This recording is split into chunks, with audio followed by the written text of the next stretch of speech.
ليت البحر يرقع مراق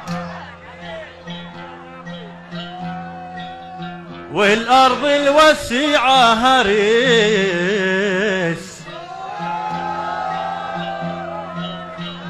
بتشبع